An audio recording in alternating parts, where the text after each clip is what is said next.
क्या सरकारों की ये मानसिकता एक वर्ग को अपराध का मुआवजा या इनाम दे देना दूसरे वर्ग को भी अपराध करने के लिए प्रेरित नहीं करता है? क्या यही चीज़ें दंगों की संकल्पना या भूमिका नहीं बनते हैं? दो उदाहरण से मैं बात करूंगा। एक तो गुजरात में गोधरा में दंगा हुआ, तथ्यों से बात कर रहा हूं। गुजरात दंगों की कर्मस्थली थी। भारत का सबसे पहला हिंदू मुस्लिम दंगा 1700 समथिंग में हुआ है, अहमदाबाद में हुआ है। रिकॉर्डेड हैं, सारे डॉक्यूमेंट्स हैं इसके। ट्रेन से आने वाले कार सेवकों की बोगियों को जला दिया गया अहमदाबाद में। उसके बाद दंगा हुआ। आप अच्छा कहें बुरा, और एक बात बिल्कुल स्पष्ट है, ये तथ्य हैं, आंकड़े हैं, सरकार के चेक किए जा सकते हैं। मोदी जी के नाम पर कहते हैं कि उन्होंने उसे उकसाया, सिरे से गलत बात है। मोदी जी ने पूरी कोशिश की, पुलिस ने पूरी कोशिश की उस दंगे को दबाने की। आधार ये है कि पुलिस की गोली से मरने वाले हिंदू की संख्या मुसलमानों से ज़्यादा है। अगर वो रोक नहीं रहे थे तो मरे कैसे? सरकार ने रोका, प्रशासन ने रोका, राज्य ने रोकने की कोशिश की, लोग रुके नहीं, चूंकि उनके लोग मारे गए थे। एक फिल्म आई है इसी सब्जेक्ट पर, काई पोचे, पुरानी फिल्म में देखिएगा, आपको पता लगेगा कि वो कार सेवक बेसिकली अहमदाबाद के थे। वो बिदक गए और उन्होंने अच्छा किया बुरा किया, सवाल इसका नहीं है। पूज्य बाबू बजरंगी, माया कोडनानी प्रातस्मरणीय लोग हैं, तेजस्वी लोग हैं जिन्होंने उस सारी चीज़ को लीड किया। उसका नतीजा भुगता, आजीवन कारावास भोग रहे हैं। मगर हर साल दंगा होने वाला क्षेत्र गुजरात, उसके बाद से सांप सूंघ गया। आपको एक्शन तो लेना पड़ेगा। दूसरा उदाहरण बताता हूं। मेरठ, आज तो सब हरिद्वार जाते हैं तो मेरठ बाईपास बन गया है। पहले मेरठ शहर से होकर जाते थे। राम जन्मभूमि का आंदोलन चल रहा था।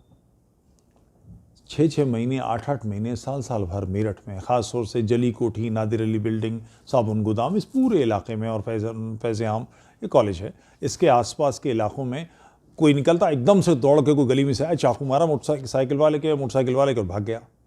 10, 20, 50 हत्याएं हो चुकी थी। सच क्या है मालूम नहीं, चूंकि जिला कोर्ट से वो सारे लोग बरी हुए। पीएससी के लोगों ने 50-55 लोगों को भून दिया। हाशिमपुरा कांड कहलाता है। उसके बाद मुकदमा चलता रहा गाजियाबाद कोर्ट पे, उनका डिस्ट्रिक्ट कोर्ट से वो लोग बरी हो गए। हाई कोर्ट में दिल्ली में ले गए, और मेरा ये मानना है, चूँकि हम लोग उनके पक्ष से काम कर रहे हैं, कुछ लोगों की वकील हम लोगों ने जुटाए, हम उनकी सेवा कर रहे हैं, 6 लोग ऐसे, उन लोगों के ऊपर दिल्ली में दबाव दिया गया और उनको आजीवन कारावास हो गया। अब उन्होंने ज़मानत के लिए अप्लाई किया, तो तरीका है कि ज़मानत के लिए अप्लाई करने से पहले आपको सरेंडर करना पड़ता है। वो सारे लोग जेल में। 90-91 की बात है, 2020 है, 21 आ गया, 30 साल हो गए। मेरठ में हर साल दंगा होता था, सन्नाटा आ गया, एक भी दंगा नहीं हुआ। आपने शाहीन बाग नहीं डील किया, दिल्ली की दूसरी छाती पे एक बल्लम और गाड़ दिया, छाती में भाला घुसे दिया। जहां पौरुष प्रकट हुआ, वहां फिर उसके बाद हिम्मत नहीं पड़ी। आप संवैधानिक पदों पर बैठकर,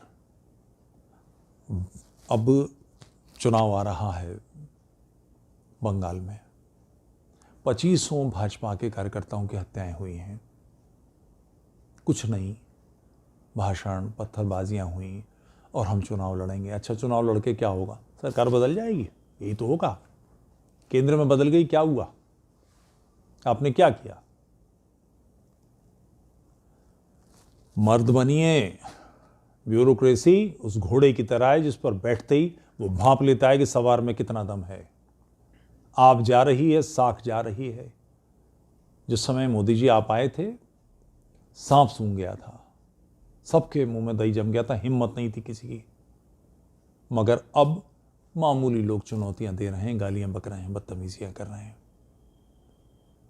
उसका कारण है कि आपकी आब निकल गई लोगों को, जो उनके अंदर आया था कि अब ये गुजरात का विजेता आया है, गुजरात का शेर आ गया है। अब लोगों को लगता है कि शेर वेर कुछ नहीं, बकरी है। अगर आप एक्शन नहीं लेते, उद्दंडता को प्रताड़ित नहीं करते, तो उद्दंडता बढ़ती है। क्लास का एक बच्चा बदतमीजी करता है और टीचर उसे इग्नोर करता है कि ये प्रिंसिपल का भतीजा है, तो तय समझिए भतीजे का गैंगी बनेगा। उसके 36 आदमी इकट्ठे हो जाएंगे उसके आसपास। आपको गलत चीज़ों को दंडित तो करना चाहिए, इसका कोई विकल्प नहीं है। सत्ता इसीलिए तो मिली है, वरना आप बैठेगा के लिए। क्या सरकार की इस समझौतावादी, न्यायालयों की इस समझौतावादी नीति का मानवता या न्याय शास्त्र के किसी भी रूप में न्याय कहा जा सकता है? एक शब्द में सीधी सी बात है, ये तो ज़िम्मी मानसिकता मैं कह के ही चुका हूं। हड्डियों में कायरता उतर गई है। सुप्रीम कोर्ट पंचायत नहीं बैठी है ये गांव की कि भाई उसने जमीन दबा ली, अच्छा भाई तेरा भतीजा ही तो है, अब मान जाया, थोड़ी सी दे दे जमीन उसको। आप ये करने के लिए नहीं बैठे हैं। आप गलत काम करेंगे तो इसका जो धाक बैठनी चाहिए। बाबरी मस्जिद जिन लोगों ने गिराई थी, जिन्होंने परिश्रम किया था, मेहनत की थी, और उसमें 90 में लोग मारे भी गए थे, आप उनके साथ अन्याय कर रहे हैं। और उन दुष्टों को जिन्होंने ये काम किया, जो इसे ग्लोरीफाई करते हैं, जो अपने आप को जोड़ते हैं। किसी भारत के मुसलमान को बाबर के साथ हम नहीं जोड़ेंगे। विदेशी आक्रमणकारी आए, अपने साथ औरतें नहीं लाए थे, इसलिए उन्होंने भारत की स्त्रियों से विवाह किया, उनको अपहरण किया, अपने हरम बनाए, जो भी मैं सिर्फ सामान्य बात है। मगर केवल इस कारण से कि उन्होंने भारत में विवाह किए और वो यहीं रहने लगे किले बनाकर, उनको ये आसान जगह लगी, तो इसके कारण से वो भारतीय नहीं हो जाते। और जो भारत में मुसलमान हैं, ये तो हमारे ही धर्मभ्रष्ट भाई हैं। कोई मुसलमान हो सकता है 10 पीढ़ी पहले, 12 पीढ़ी पहले उसके दादा और मेरे दादा सगे भाई हों, तो ये तो हमारे ही बिछड़े लोग हैं, जिनको अपने घर वापस आना चाहिए, अपने पूर्वजों की पंगत में बैठना चाहिए। एक सीधी सी बात है। आक्रमणकारी से उनका कुछ लेना देना नहीं, हम उसके लिए जिम्मेदार नहीं मानते। मगर अगर वो बाबर के साथ अपने आप को जोड़ेंगे तो उसके पापों के लिए वो उत्तरदायी भी होंगे। इसमें तो कोई बात है ही नहीं। आप उससे जोड़ेंगे तो फिर उसके लिए जिम्मेदार आप हैं। तो आप ऐसा कोई भी कार्य करते समय इसका ध्यान रखें। और ये बहुत गलत काम हुआ है। सुप्रीम कोर्ट के इस फैसले पर कोई भी सभ्य व्यक्ति, कोई भी सामान्य तार्किक बुद्धि वाला व्यक्ति ये कहेगा कि ये गलत काम हुआ। आपने एक मत से तय किया वहां राम जन्मभूमि थी, तो फिर ये किस लिए? सवाल इसका नहीं है कि 5 एकड़ वो क्या करेंगे, वो देना क्यों? या तो वो फैसला गलत है। अगर वो सही है फैसला जो एक मत से दिया, किसी ने भी जरा सी भी उसमें 3-5 नहीं की, सब मत से फैसला दिया, मुस्लिम जज था उसमें, तो फिर ये नाम क्यों दिया जा रहा है? बहुत ही वाहियात बात है, बहुत ही बेतुकी बात है। और खराब बात यह है कि राम जन्मभूमि कमेटी, उसको भी नहीं सूझा इस पर बात करना। जिन्होंने इसका उत्तराधिकार लिया है, जो उन्होंने अब एक प्रोजेक्ट लिया है कि 11,000 करोड़ रुपए भारत से संकलित करेंगे, वो बड़ा लंबा चौड़ा कुछ विषय और आसपास की ज़मीनें खरीद के बड़ा भव्य मंदिर बनाएंगे। बहुत अच्छी बात है। प्रभु राम का मंदिर अयोध्या में नहीं बनेगा तो कहाँ बनेगा? मगर ये 5 एकड़ पे भी तो बोलो महाराज, मुंह में दही जम गया है, जबान बिल्ली ले गई। गलत बातों के पक्ष में कैसे? ज़िम्मी मानसिकता अगर आपकी है तो फिर एक सामान्य भारतीय कैसे कुछ बोलेगा?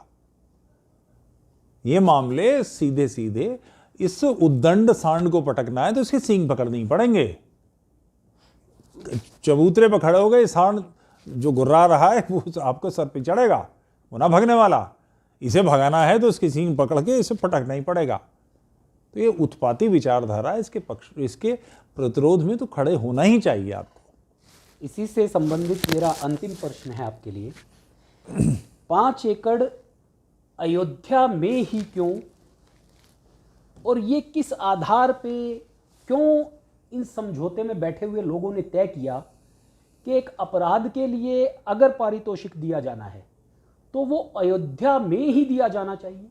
वो कहीं भी नहीं दिया जाना चाहिए। अयोध्या से क्या मतलब? बाबरी मस्जिद जिन्होंने राम जन्मभूमि का मंदिर तोड़ा, और ऐसी अब कितनी जगह जाएंगे? कृष्ण जन्मभूमि वापस लेनी है, छोड़ेंगे नहीं, जूझेंगे। काशी विश्वनाथ और ऐसे हजारों मंदिर हैं, इन सबको तोड़ने का इनाम देंगे आप?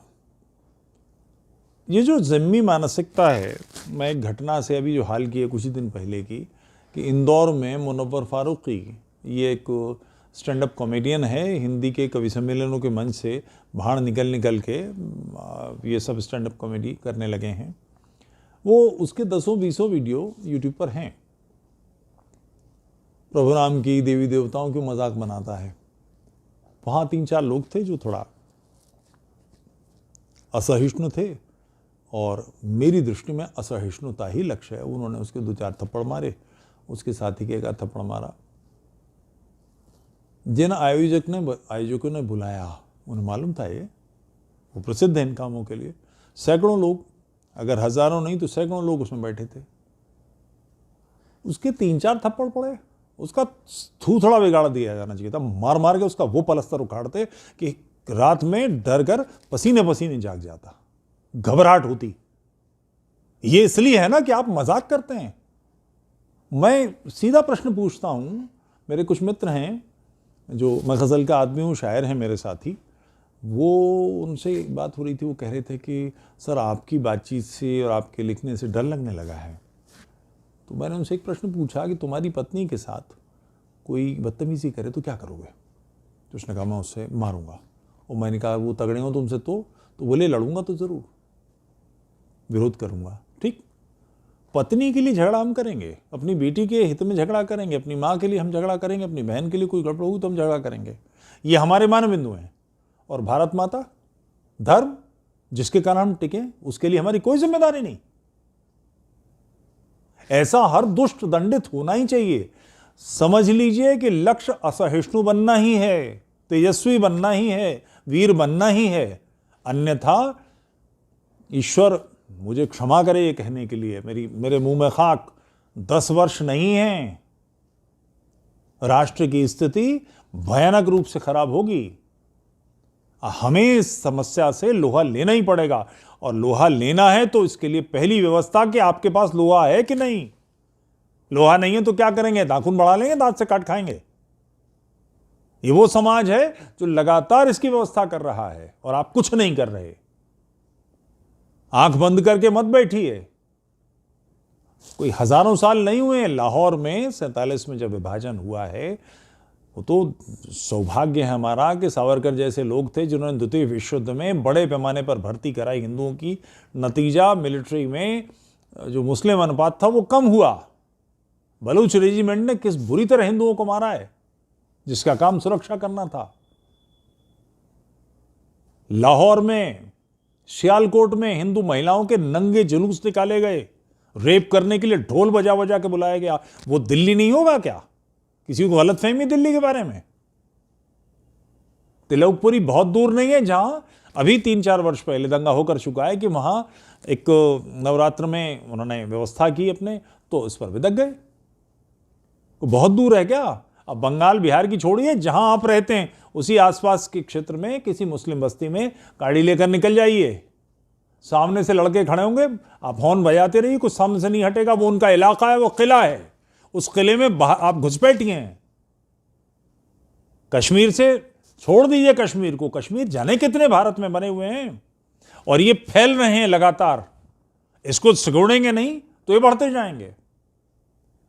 जो मैं एक अनिवार्य कार्य के वीर बनिए और एक लक्ष्य, निजी रूप से एक लक्ष्य आपसे निवेदन करता हूं, इसका ध्यान कीजिए। 2 अराष्ट्रीय लोगों को कैसे भी हो उनकी संख्या कम करनी है। शुद्ध कीजिए, लड़कियों से शादी कराइए, जो कर सकते हो आप कीजिए। 2 लोगों को शुद्ध करने का लक्ष्य लीजिए।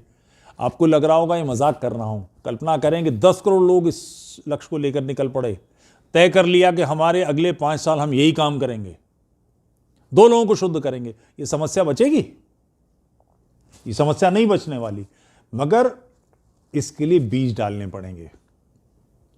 कभी सोचा है कि हमारे भाई का, हमारे भतीजे का, हमारे पड़ोसी दुकानदार, हमारे घर में आने वाला बढ़ई या हमारे घर में आने वाला इलेक्ट्रीशियन है, प्लम्बर है, जो भी है, मुस्लिम है, उदास है, क्या बात है, सर बड़ी समस्या है मेरे पास, मेरा काम नहीं चल रहा है, परेशानी है। ऐसा कर, तू 5 या 7 या 9 जो आप कह सके, शुक्रवार को या मंगल को हनुमान जी के मंदिर में प्रसाद चढ़ा। मूर्ति पूजा नहीं मानते, 5 रविवार को आर्य समाज के मंदिर में जाकर यज्ञ कर, तेरा काम बन जाएगा। आप ईश्वर नहीं हैं, हो सकता नहीं बने, हो सकता बन जाए। उसके मन में बीज डालिए। आपकी बिटिया की सहेली मुसलमान है, उसे पूछिए बेटा हलाला के बारे में क्या मालूम है तुझे? नहीं मालूम तो उसे कुरान की आयत बताइए कि कुरान में आयत है कि कोई अगर तलाक हो जाए तो दोबारा अपने पति से शादी करनी हो तो तू गाय भैंस बकरी की तरह है, तेरा किसी और के साथ निकाह कराया जाएगा, एक रात बसर करेगी तो उसके साथ, वो तलाक देगा तो वापस से शादी होगी। क्या ये ठीक है? इसलिए कि तलाक तो पति ने दिया, औरत को तो हक ही नहीं है, भुगतना तुझे पड़ेगा। क्यों? तेरी क्या गलती है? गुस्सा करा, शराब पी, नाराज हुआ, जिस भी कारण से पति ने तलाक दिया ना, उसके ऊपर 3 तलाक का तो हट गया, मगर 3 तलाक भी रहा है और अभी भी दे रहे हैं लोग। उससे बात कीजिए उससे। और ये ध्यान रखिएगा, आपका बेटा अगर किसी मुस्लिम लड़की से शादी करना चाहता है तो बहुत सम्मान के साथ, गर्व के साथ उसको बहू बनाइए। उसको इतना सम्मान, इतना प्यार मिलना चाहिए कि वो अपनी 4 बहनों से कहे ये सही जगह है। और सब मुसलमानों को पता है, परंपरा से हैं। उनके पूर्वज कौन थे? इस्लाम के जो बड़े बड़े पाकिस्तान के लीडर्स हैं वो भी कहते हैं हमारे राजपूत थे, हम फलाने थे, सबको मालूम है। वापस उकसाइए। 712 ईस्वी में 14वां हमला था मोहम्मद बिन कासिम का। इससे पहले 13 बार लोगों को मार के भगा दिया गया था, 14वें में सफलता मिली।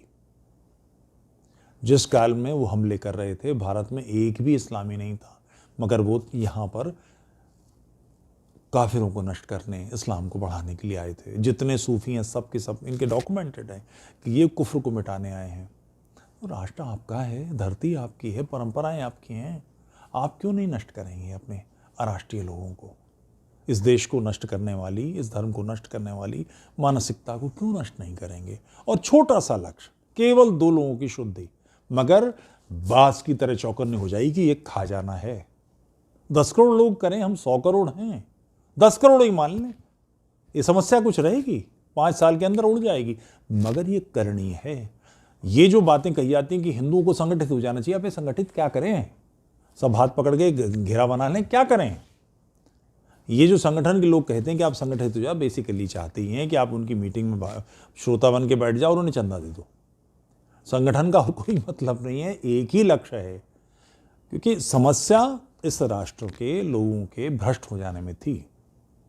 कल्पना करें, मैं थोड़ा अधिक समय ले रहा हूं, पंजाब का जो अंतिम बड़ा शासक है रणजीत सिंह जी, राजा रणजीत सिंह घोषणा करते हैं किसी दिन कि 1 महीने के अंदर मेरे राज्य का प्रत्येक मुसलमान या तो हिंदू बन जाए या राज्य छोड़ दे, अन्यथा मैं दंडित करूंगा। अगर ऐसा हो गया होता तो 14 अगस्त 1947 को क्या पाकिस्तान बनता? पाकिस्तान हमारे समाज ने, हमारे उन लोगों ने जो भ्रष्ट हो गए थे बनाया था, उन्हें समाप्त करना ही तो लक्ष्य है। वही तो कश्मीर से हमें निकाल रहे हैं, वही तो हम बंगाल में दबा रहे हैं, वही तो हमें दिल्ली में, त्रिलोकपुरी में, यहाँ वहाँ शाहीन बाग में तंग करते हैं। इनको समाप्त करना यही तो लक्ष्य है। संख्या कम कर दी, समस्या का सबका समाधान हो जाएगा। ज़िम्मी मानसिकता से बाहर आइए। आज भी हम मानसिक रूप से गुलाम हैं, ये ठीक नहीं है। पौरुषवान बनिए, पौरुष का कोई विकल्प नहीं है। पूज्य सावरकर जी का एक गीत है स्वतंत्र थे, मैं इसको वेद मंत्रों की तरह पवित्र मानता हूँ। उसमें वो कहते हैं, सुभगे सुजन पूजिते अधम रक्त रंजिते। स्वतंत्रता अधमों के रक्त से रंजित होती है। अधमों को नष्ट करना लक्ष्य है, धर्म है। वीर बनिए। जय हिंदू राष्ट्र। हिंदू क्या विचार कर रहा है इन पारितोषिकों का जो सरकारों द्वारा, न्यायालयों द्वारा आपराधिक वृत्ति से जुड़े हुए वर्गों को दिया जा रहा है? हिंदू किस दिशा में सोच रहा है? हिंदुत्व या एक साधारण हिंदू जो अपने घर में बैठा है, उसके अंदर क्या मंथन चल रहा है? उसको बड़े ही सारगर्भित तरीके से माननीय तुफैल जी ने विस्तार के साथ बताया। हिंदू ये विचार कर रहा है, ये विचारणीय रहे, ऐसी अपेक्षा हमारी है। ये विचार जिस दिन कर्म में आ गया, कर्म रूप में आ गया, शायद ये देश ही नहीं, ये विश्व भी इस कार्य को, इस पुण्य कार्य को देखेगा। जय हिंद, जय भारत।